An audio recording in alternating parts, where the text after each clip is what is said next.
انسان اس کی نشانیوں کو جاننا چاہے، سمجھنے کے لیے شوق ہوتا ہے انسان کو، تو کن نشانیوں سے پہچانے کہ لیلۃ القدر کی فلاں رات تھی؟ شیخ محمد بن صالح العثیمین رحمہ اللہ تعالی روایات کو جمع کرنے کے بعد چند نشانیوں کا تذکرہ کرتے ہیں۔ لیلۃ القدر کی چند نشانیاں ہیں۔ سب سے پہلی نشانی قوت الاضاءہ والنور فی تلک اللیلہ، اس رات روشنی کچھ انوکھی سی ہوتی ہے، لیکن یہ روشنی شہر میں آپ اس کا اندازہ نہیں کر سکتے، یہاں تو لائٹنگ بھی بہت ہوتی ہے۔ اس روشنی کا اندازہ وہ کر سکتے ہیں جو لوگ شہر میں نہیں، صحرا میں ہیں، بادیہ دیہاتوں میں ہیں، جہاں لائٹنگ نہیں، وہاں اس رات کی روشنی یا نور کا اندازہ کیا جا سکتا ہے۔ دوسری نشانی الطمأنینہ، اس رات جو انسان کو قلبی سکون محسوس ہوتا ہے وہ بقیہ کسی رات پہ محسوس نہیں ہوتا۔ انشراح الصدر، شرح صدر انسان کا دل کس طرح خوشی کے ساتھ مسرور ہوتا ہے، کس طرح دل کا سکون انسان کو ملتا ہے جب وہ اس رات کی عبادت کرتا ہے، اور انسان طمأنینت اپنے دل میں محسوس کرتا ہے جو بقیہ راتوں میں محسوس نہیں کرتا۔ تیسری نشانی ان الریاح تکون فیہا ساکنہ، اس رات نہ تو کوئی آندھی آئے گی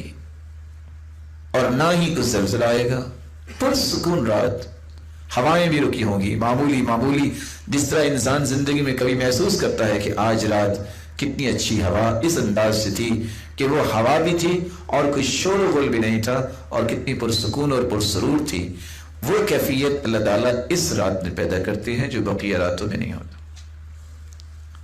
بلکہ عبداللہ ابن عباس رضی اللہ تعالیٰ عنہ نے یہ الفاظ استعمال کیے ہیں جو ابن خزیمہ کی روایت ہے،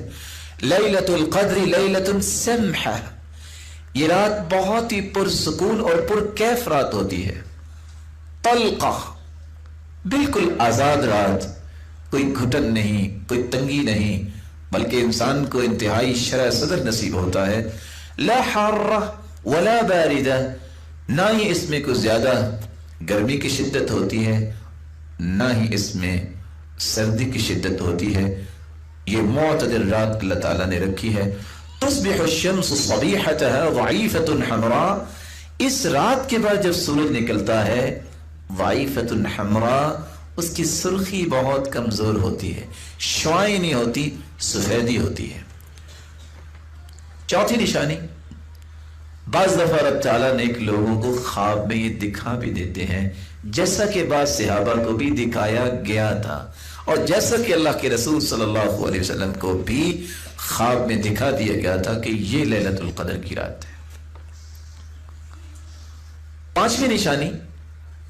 اس رات میں قیام کرنے کی لذت پورے رمضان کی راتوں کی لذت کے مقابلے میں بہت زیادہ ہوتی ہے۔ ابی ابن کعب رضی اللہ تعالی عنہ نے ایک چھٹی نشانی بیان کی ہے، اور وہ کہا کرتے تھے وواللہ، اور اللہ کی قسم، انی لأعلم ای لیلۃ ہی لیلۃ القدر، میں جانتا ہوں کہ لیلۃ القدر کی رات کون سی رات ہے۔ کیسے جانتے ہیں؟ التی امرنا بها رسول اللہ صلی اللہ علیہ وسلم، جس رات کے بارے میں اللہ کے رسول نے ہمیں حکم دیا، کس بات کا؟ بقیامها، کہ ہم اس میں قیام کریں۔ یہ لیلۃ صبیحۃ 27، یہ 27ویں رات کے بعد جو صبح ہوتی ہے، اور امارتها، اور اس کی نشانی یہ ہے ان تطلع الشمس فی صبیحۃ یومها بیضاء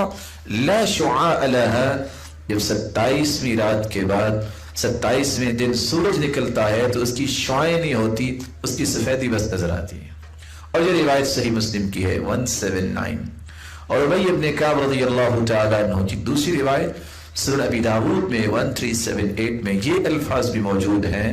کہ جب سورج نکلتا ہے تو کس طرح مثل قسطی، جس طرح ایک کھلا تھال ہوتا ہے، لیس لها شعاع حتى ترتفع، جب تک سورج بلند نہیں ہو جاتا اس وقت تک اس کی شعاعیں نہیں ہوتی۔ عبداللہ ابن عباس رضی اللہ تعالیٰ عنہ کی بات بھی آپ نے سنی کہ اس دن سورج جب نکلتا ہے حمراء ضعیفہ، سرخ تو ہوتا ہے لیکن کمزور، کس اعتبار سے اس کی شعاعیں نہیں ہوتی۔ تو یہ چند نشانیاں اس رات کی بیان کی گئی ہیں